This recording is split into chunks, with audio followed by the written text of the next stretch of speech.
Reflexionemos juntos. ¿Cuál era la situación política de Hugo Arce en ese momento? Estamos hablando del 23 de enero.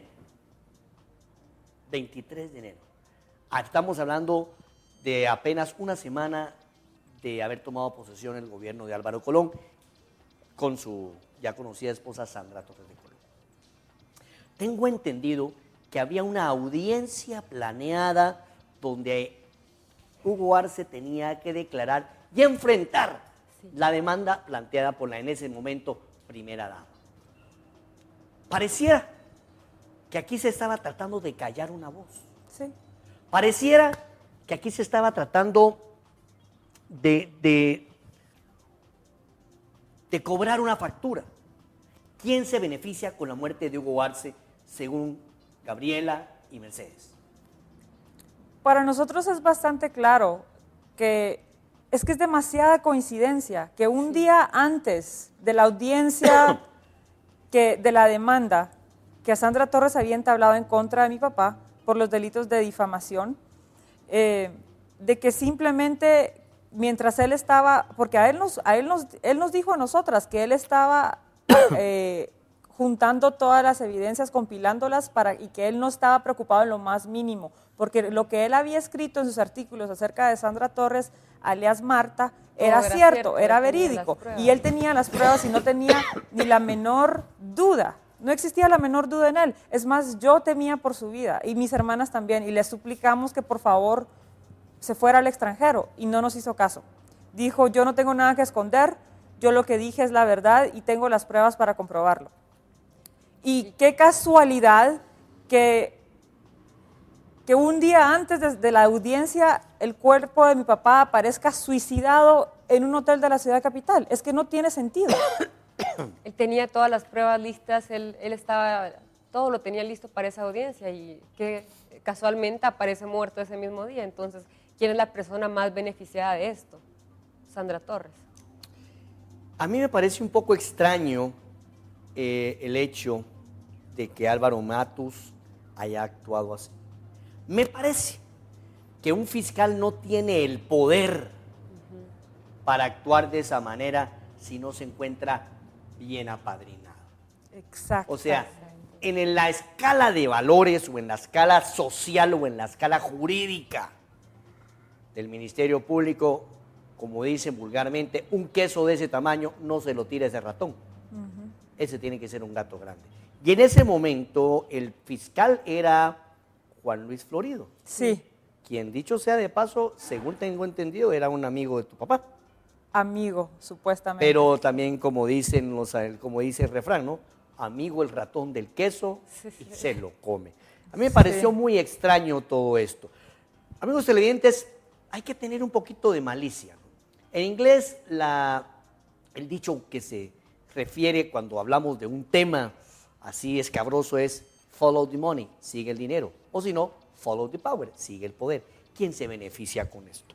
Existieron en ese momento varias teorías que decían que había grupos que querían utilizar la coyuntura para desprestigiar al gobierno de ese momento.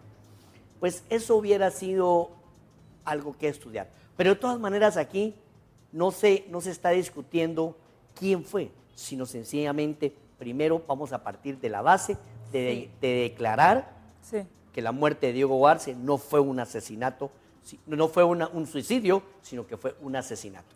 Quiero comentarles algo. Hugo Arce era cinta negra. Era un hombre que no se iba a dejar matar.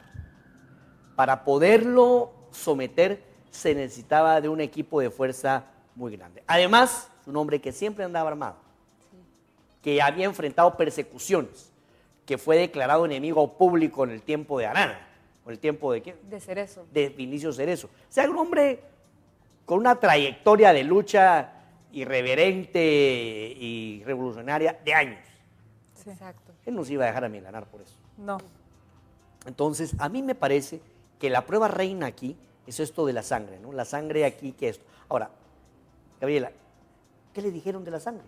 Bueno, como mencionó Mercedes primero, las 3 gotas de sangre creían un ratón o un gato en el hotel, ¿verdad? Ajá. es un insulto a nuestra inteligencia, a la inteligencia del pueblo de Guatemala, que uno esté luchando por justicia y le den a uno cada excusa que no tiene sentido. ¿Qué es lo lógico? Si usted encuentra sangre en la habitación y ya se determinó que no pertenece a la persona asesinada, el próximo paso a seguir es averiguar de quién es esa sangre. ¿Y qué dijo el examen de ADN? ¿Era sangre humana? Era, por supuesto. Que era ¿Quién hizo el examen? Se mandó a hacer a España, a Valencia.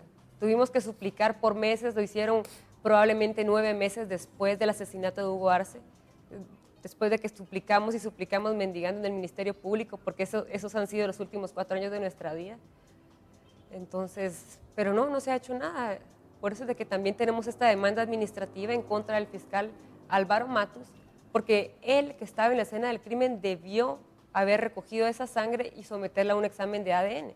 Hay tanta incompetencia por parte del Ministerio Público que es un insulto, en serio. Bueno, no solo eso, sino que también el comportamiento del licenciado Álvaro Matus en esa época le dio varias declaraciones falsas a la prensa. Por ejemplo, ni siquiera se mencionó de que a pesar de que mi papá era una persona armada, el calibre de arma, en primer lugar, no era, mi papá no usaba revólveres. Y el arma con la que supuestamente se suicidó mi papá no le pertenecía a él, pertenecía a otra persona. Aparte de eso, el licenciado Matus habló a los medios y dijo que todavía faltaba constatar que mi papá no había ingerido ningún tipo de sustancia química que lo alterara emocionalmente. Y eso lo declaró él el 14 de febrero del 2008, cuando él casi hacía 2 semanas había recibido la prueba de toxicología indicando que los únicos medicamentos en el sistema de mi papá eran ibuprofeno y acetaminofén para una rinitis aguda que él tenía en ese momento. Entonces estas declaraciones fueron irresponsables. La otra declaración que él dio fue de que existía el bendito video en el 8º piso donde estaba la habitación de mi papá, en donde se constataba que mi papá había entrado a la habitación solo y solo se había quedado. Y fue a raíz de eso, porque nosotros le hablamos en privado a él y al entonces fiscal general Juan Luis Florido, y les pedimos que si ese video existía, nosotros queríamos constatarnos de que así había sido el caso. Ese video no existe, el Conquistador no cuenta con, o por lo menos en aquella época, no contaba con cámaras en todos los pisos, solo cuenta con 4 cámaras de seguridad. 2 afuera del lobby y 2 adentro del lobby. Entonces las declaraciones simplemente eran falsas, pero eran simplemente mentira lo que él le explicaba a los medios de comunicación.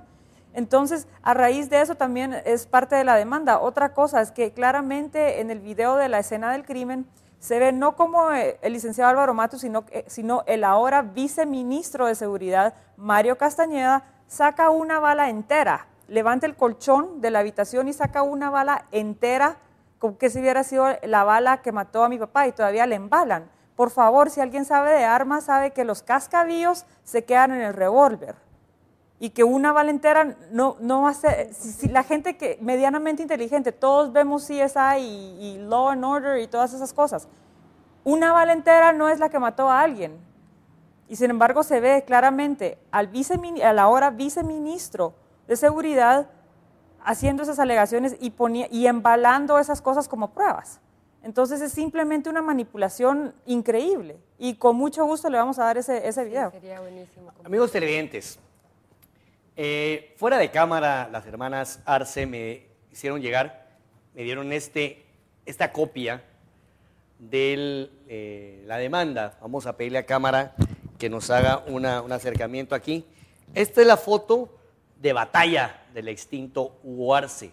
Esa es la que le gustaba que saliera en su columna, la última columna que publicaba en la revista que editaba el licenciado José Eduardo Zarco y su servidor en aquella época. Me encuentro acá con este expediente y me llama la atención que en una de sus páginas habla acerca de la necropsia, ¿verdad? De la necropsia y de los exámenes que se hicieron. Habla acá de los niveles de bario y antimonio, que fueron muy bajos y que fueron encontrados en ambas manos, los cuales estaban cruzadas cubriendo la herida del cuerpo. Bueno, además la mano izquierda tenía niveles un poco más altos que la mano derecha. Cabe decir que Hugo Arce era di esto. Bueno, amigos, ¿qué podemos deducir de todo esto? Podemos deducir definitivamente que existe una manipulación de la escena del crimen. Amigos televidentes, podemos deducir que hay una intención de ocultar y alterar las pruebas. Pero no solo esto, sino que nos damos cuenta de una negligencia total por parte del Ministerio Público, ¿verdad? Ahora, cuando usted menciona al actual viceministro de Seguridad, imagínense qué calidad de viceministro, don Mario Castañeda, ¿verdad?